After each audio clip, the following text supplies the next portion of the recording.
My name is Sjoerd de Jong, also known as Haurensis, and I started out with game development in 1999 by modding the original Unreal. From Unreal I moved on to modding an tournament. I created 24 standalone levels for that game, as well as several of its biggest mods, Excedia and Operation Apali. In 2003 it was that work that got me into the games industry. I started out with a small job for Streamline Studios, after which I was contracted by Epic Games to work on Anno Tournament 2004 as a level designer. I made 7 of the official levels, including the 2 demo levels Tolan and Rankin. After that contract, I was hired by Guerrilla Games and I worked on Shellshock NAM 67 for a year, and a bit on the first Killzone. I then moved on to Kaon Games, where I worked on the big Unreal Engine 2 MMORPG, The Chronicles of Spellborn, while in the meantime I wrote my 2 books, and I took on contracts for Digital Extreme, on the Unreal Engine 2 shooter Warpath, and for WebSen on the Unreal Engine 3 game Huxley. After all that, I was employed by Starbreeze, and I worked on Syndicate for a while, followed by the startup of my own company, Theodol Studios. At Theodol Studios, I directed and I worked on for Unreal Engine 3 game The Ball and the UDK game Unmechanical. While working for my own studio, I also took on a contract for Plastic Piranha, as well as for several other smaller clients. Plus all of that aside, I'm also responsible for large bits of Sweden's prime game development indication Future Games nowadays. I wrote my first tutorial sometime around 2002, and have over the years built out my website haurensis.com into a tutorial and training focused site. Unreal Engine 4 wise, I started working with it in March 2013, and I've been working on my own Unreal Engine 4 game Solus ever since. I'm currently also involved in the production of another 2 Unreal Engine 4 games as a consultant. All of that has led that I have 15 years experience in the Unreal Engine, and have done Unreal Engine related work for 17 different companies over the years.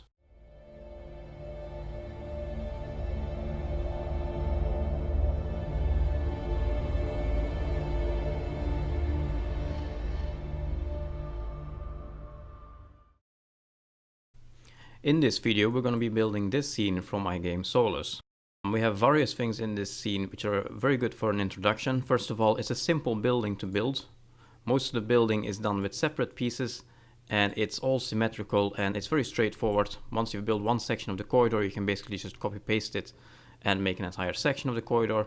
The outside of the building is basically 4 times the same part as well. The bridge is easy and the landscape surrounding it is easy as well. It's just random rocks placed around, and it's a very good introduction, I think, for people who are new to the engine. Furthermore, there is a landscape present, a small one, but there is a terrain present, landscape, and we have some foliage on it. Again, good things to do in the beginning when you're new to the engine. And we have different types of light. We have the sky, we have some lava lights here, and we have some more stronger and more powerful spotlights and lights belonging to these big lamps. And there's also some post-processing we should do, basic post-processing. And we'll do a basic introduction to brushes as well. So we'll go over all the basics and we'll start out from scratch with a black scene. And at the end of this tutorial, we should end up with the level as it is here. I can fly, so it's a bit easy to see. The level in-game looks completely different when it looks in the editor because of my sky system.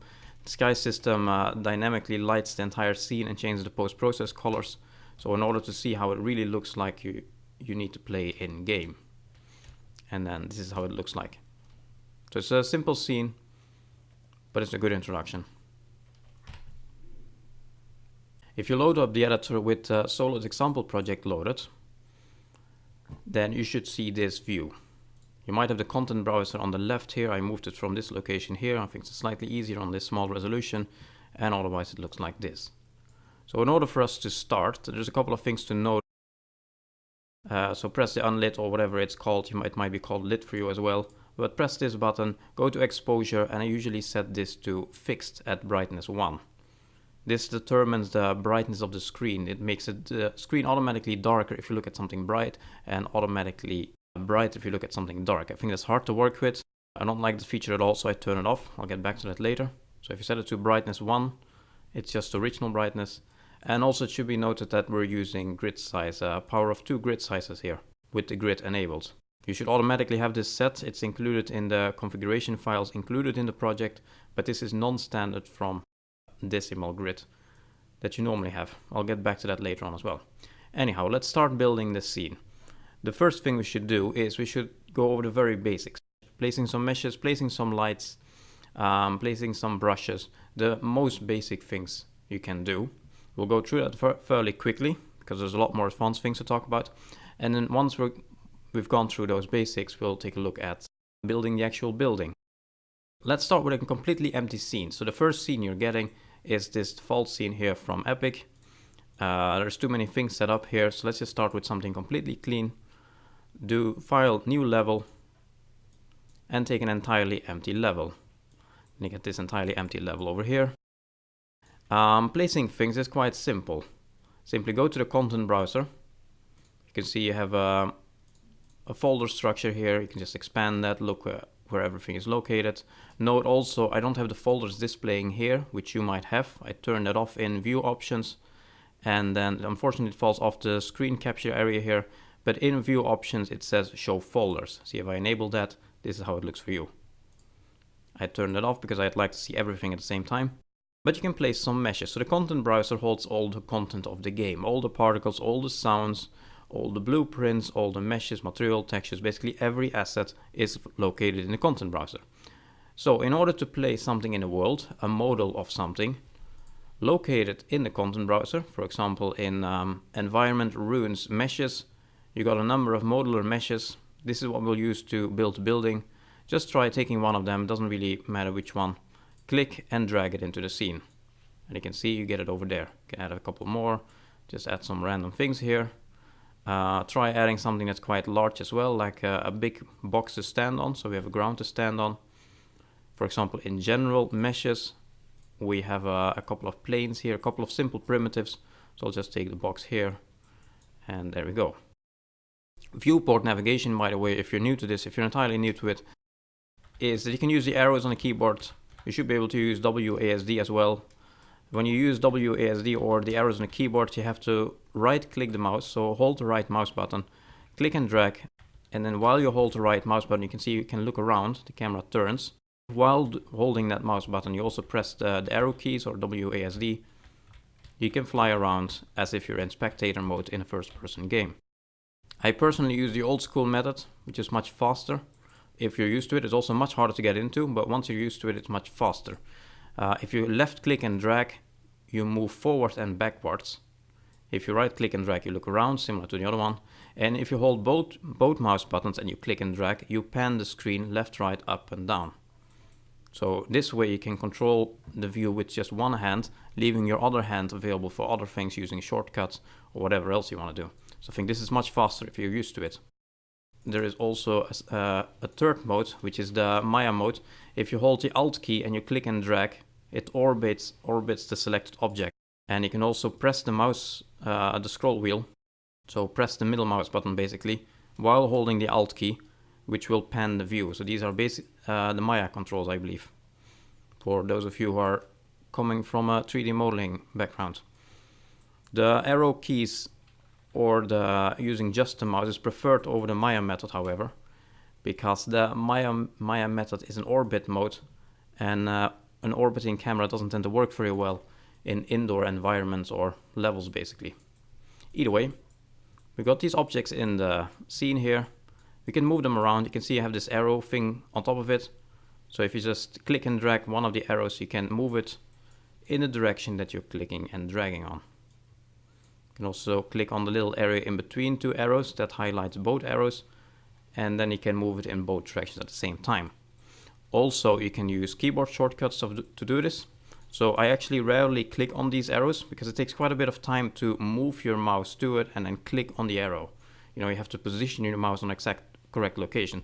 So I tend to use the shortcuts instead, which is if you hold Control and you left click and drag, it controls the X axis, so the red arrow. If you right click and drag, it controls green. And if you hold both mouse buttons while holding Control, it will go up and down. Also, if you do Control Shift with the same combinations of same mouse button combinations, the camera will follow the object as it moves around, which is quite nice. Because you can see, if you use the arrows here, you have to drag it, move the camera, drag it, move the camera. You can see why this gets quite slow if you do this tens of thousands of times over the course of many months. So I tend to do it like this. much faster. It does take some time to get into though. But anyhow, we have these objects here. You can move them. You can rotate them as well. If you press spacebar, you go into rotation mode. And then you can rotate objects. Again, the same mouse buttons work here. Control plus left click works as well, as you can see. So, and if you press spacebar again, you go into scaling mode. So you can scale meshes. If you click on the center point, it scales uniformly the entire mesh. If you click one of the axes, it scales just in one direction. In the properties window on the right side, we also have a number of basic transform options available. So you can see here location, rotation and scale. You can see I rotated this quite a bit. It's positioned quite weirdly. And you can see the rotation here is -33, 8.4 and -20. So if we were to type 0, 0, 0 there, we're back to what it was. You can also manually rotate it here. If I say I want to rotate it 90 degrees on Z, then it's exactly 90 degrees here. Likewise, I can also turn on rotation snap. You can see it already snaps, but I can increase the snap or turn it off. There's some buttons over here at the top of the viewport. These, by the way, are spacebar. So spacebar simply cycles through these three. So you tend to do spacebar all the time like this to cycle through. That one we don't have to do right now. This is the grid. As mentioned, you can turn off the grid and then the mesh can be used, or any object you have selected can be moved freely without snapping to a grid. Turn on the grid. You can change the grid size. This is rotation snapping, so you can turn off rotation snapping. And then when you rotate the object now, you can see it doesn't snap. It can be freely rotated in to any angle.